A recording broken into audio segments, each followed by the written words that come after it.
Welcome back to Just One Question. In these strange and parlous times we live in, who better to turn to than my next guest, Lisa Merlo-Booth, for clarification, for strengthening, and for wisdom and understanding about what the heck's going on in this weird and wonderful world we're living in, and more weird than wonderful on some days. But anyway, Lisa is a speaker. She is the author of The Rising, A Revolution for Women, and she is a transformational relationship coach. So welcome, Lisa. It's good to see you again. How are you doing? Oh, I'm doing great. Well, thank you so much for having me. Yeah, I'm doing good. I'm especially now that the warm weather is here and it's summer. Been waiting for that to happen for many months. Yes, you are not a lover of winter. We know this about you. No, no, no. Florida is your natural habitat, and so it's brave of you to spend any amount of time up here in the cold northern lands that we call New England. But anyway, moving right along. Now that it is warm and you can thaw out and enjoy yourself, what are you excited about these days?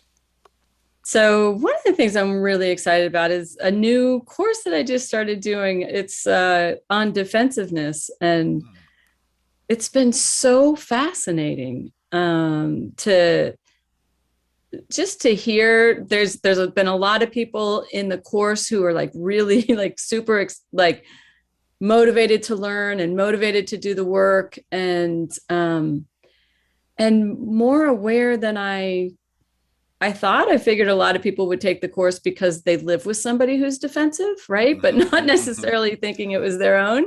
And so it's been kind of fun watching people like, oh my gosh, it's me. I'm the one. So that's been really exciting and just fun. That's been fun, and I've been excited about that. What is the first step in untangling defensiveness? I can't resist asking. Not that I'm defensive at all, ever, but if I were, Right. The first step is admitting you have a problem. So it's like recognizing that you get defensive and noticing how. Like there are several different phases of defensiveness. So that's the first step is, how's it show up with me? And am I humble enough to admit that I struggle with defensiveness? interesting. So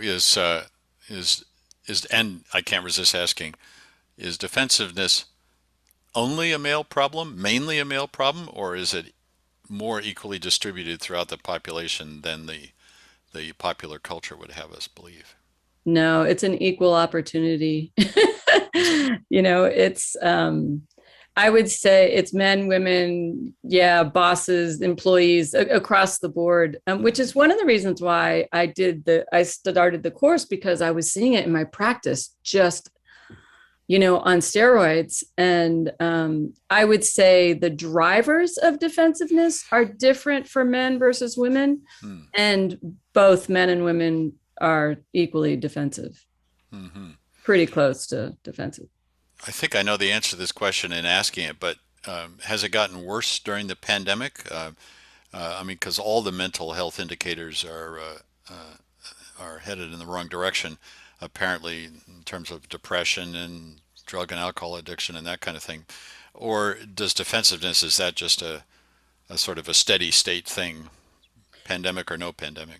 Yeah, I it's more of a steady state thing before the pandemic. I will say, I've seen it intensify with the election of our last president, because he was so defensive on steroids that then I've seen it like more. But other than that, we tend to learn defensiveness, at a young age. Mm-hmm. We're watching other people, our leaders, our, the famous people, we just kind of watch them, and our parents, and that's how we kind of pick it up or Mm-hmm. create our views on it.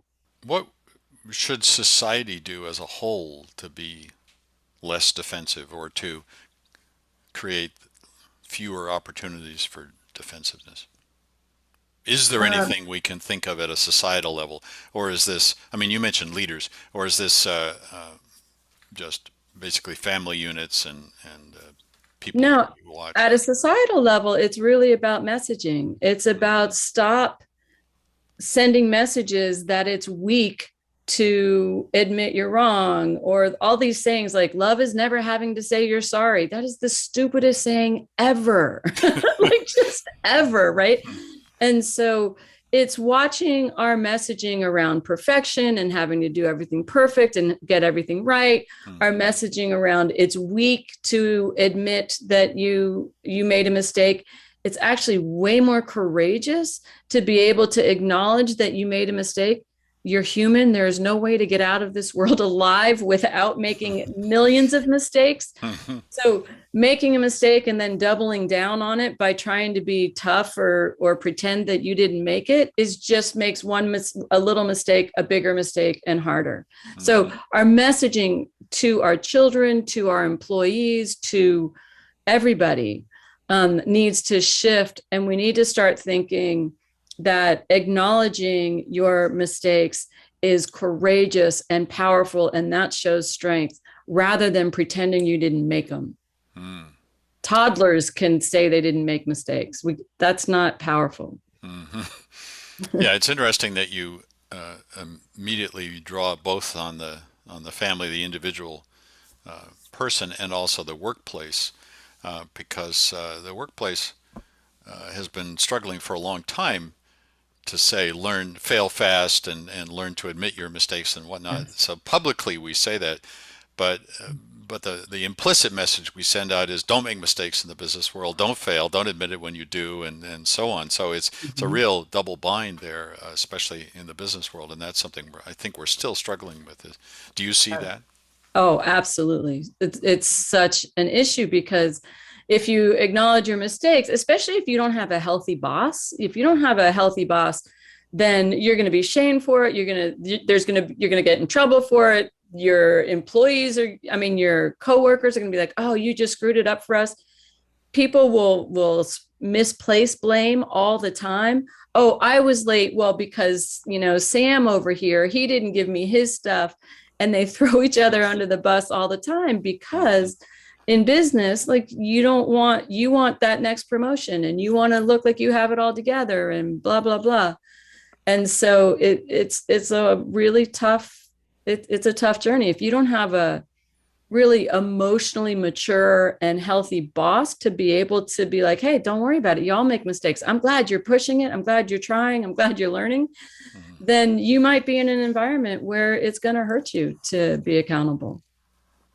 And that's too bad. Because I would say, let me just add to that. Yeah. Because that hurts the bottom line of every company. If you're in a company where you really can't acknowledge your mistakes, that means you can't solve them and you can't learn from them, which means that's going to hurt your bottom line. And employees and owners, they don't get that. They don't get that. Yeah, it's a very bureaucratic impulse. It's a group organizational impulse is to bury the mistakes, hide them, Right. don't acknowledge them. Yes, which, as you suggest, means you're only going to have to do them again and again. Yeah. Right. Right. Um, Yeah. well, Lisa Merlo-Booth, everybody, what a great analysis of defensiveness and in personal life and in the organizational world. That course sounds fascinating. So, where can people go to sign up for that or learn about that if they're interested? Great. And are you running it again? I guess is I am. We're just wrapping this one up, and then I'll be running another one in September, towards the end of September. We'll be starting up another one. It'll be 5 weeks, and so you can go to my website lisamerlobooth.com under offerings, and you'll see Tackling Defensiveness 101. So you can do that. It's online. It's on Zoom, and yeah, it's great. It's been a lot of fun. Wonderful. Really important work you're doing to slowly reduce the amount of defensiveness in a few people at a time. So Right. long may you keep offering that course. Thank you. Thank you so much for being on Just One Question. So good to see you. And yeah, keep fighting the good fight. Lisa Merlo-Booth, everybody. Thanks for having me.